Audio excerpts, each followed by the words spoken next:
We have another possible ATF shakeup in the works, this one a little more interesting than the others, as the DOJ is proposing merging the ATF with the DEA.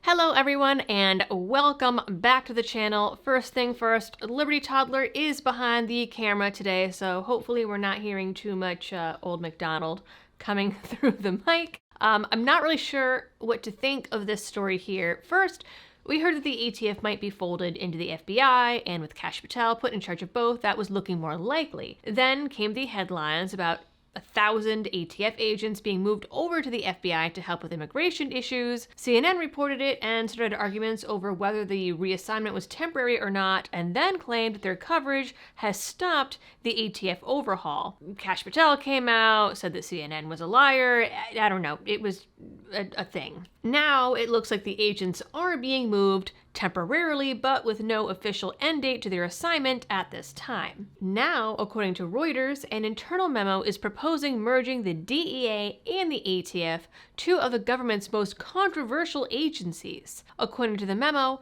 a possible merger of the ATF and DEA into a single agency would achieve efficiencies in resources, case deconfliction, and regulatory efforts.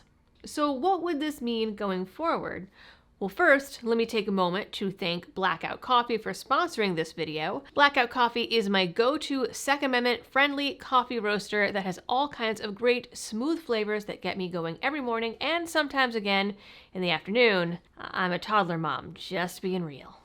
They also have dedicated partner roasts that donate directly to some of your favorite gun rights groups like the Second Amendment Foundation, FPC, and GOA, so you can know that your money is not only going to a good product, but a good cause. So to get your morning grind and a cup of coffee, tea, or hot chocolate that you can be proud of, go to blackoutcoffee.com/LibertyDoll, and if it is your first time, you can use code LibertyDoll for a one-time 20% discount. And now, jumping back to this proposal, well, first and foremost, I need to clarify here that for this merger to actually happen, Congress would have to agree with it. So that is hurdle number one. Now, in the memo, Deputy Attorney General Todd Blanche ordered department officials to provide feedback on the merger by April 2nd. He claimed the proposal originally came from the Office of Personnel Management and the White House Office of Management and Budget as a way to both cut costs and streamline regulation and enforcement. It would also be one of the biggest changes in DOJ enforcement since 9/11, after which the DOJ saw some major bloat. The move's biggest critics so far are, of course, the Giffords Gun Control Group and a newly launched advocacy group for DOJ employees, calling themselves the Justice Connection. And, well, of course, they're going to be against it. Giffords, ironically, says that the merger amounts to defunding the police on a federal level, something the group was on board with just a couple short years ago. Along with the merger, the Trump administration is proposing cuts to field offices handling environmental, antitrust, foreign corruptions, and public integrity cases, many of which were weaponized in previous administrations. So that part sounds good. And there are a lot of Second Amendment advocates out there that see this as another way to cut back on the ATF and reduce politicalization. That is, after all, the alleged Trump administration goal. At AmmoLand, for example, there's talk of, well, if we can't abolish, maybe we can at least reform, which in and of itself is a great argument. And the good thing here is that the ATF would no longer be able to go all wackadoo independently. But the DEA is also not immune from going wackadoo, and don't even get me started on the war on drugs. There's also the problem that in this memo, there is literally no details, no specifics as to what this would look like, what it would mean, anything, just, hey, let's take these two things and smash them together. Without any specifics, we don't know how this could help rein in ATF abuses, or if it would at all. We do know that it's part of a push to consolidate programs and eliminate federal employees.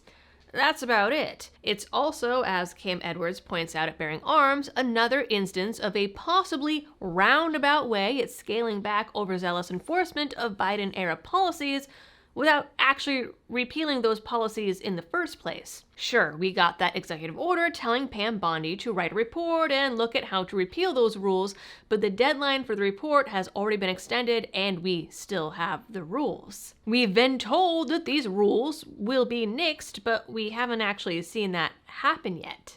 As for costs, could the merger cut costs? Possibly. Is this some big pro-Second Amendment leap? I don't think so.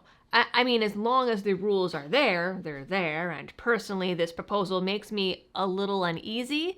Now, is it better to merge the ATF with the DEA rather than an agency like the FBI, which would have even more funding to then go after gun owners? Probably. But the ATF is still the ATF, even if you put them in little DEA outfits. The laws will still be there even if the ATF was completely eradicated, so someone will be responsible for enforcing them either way, as long as those laws are on the books. At the end of the day, it doesn't really matter which Fed boy with his little badge is enforcing the law, as long as it's still a Fed boy enforcing the law. Either way, with literally no details here, it's all speculation, but I am very curious where you guys land on this, so I would love to see some folks chime in down in the comments.